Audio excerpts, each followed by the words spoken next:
The Lean McKinsey report about women in the workplace came out. The data shows that there is a big gap between men and women wanting promotions, especially in later stages and early stages, more so than the middle. The consultants called this an ambition gap, but what it really is the impact of a systemic bias. There are far fewer sponsors and much less support for women's progression, especially at the higher levels. More women are reporting a burnout compared to men. And 50% of the companies are rolling back on their initiatives supporting women explicitly. Let me tell you a story now.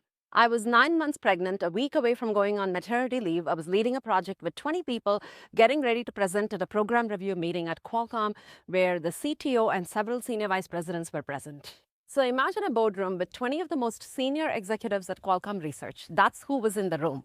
The room was mostly men. I was the most junior person in the room, and there was one other woman in the room.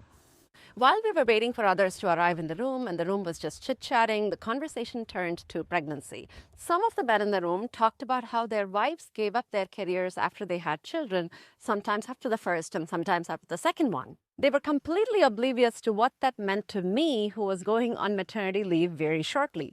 I was only taking a week off before my due date, and my daughter came a week early, which meant I went to the hospital the day after my leave started. That conversation subliminally ensured that I stayed on top of things while I was away on maternity leave, caught up with emails at 2 a.m. or whenever I could, fulfilled all of my duties as project lead, and did not skip a beat. Because if I did, who knows, I would not be project lead when I got back.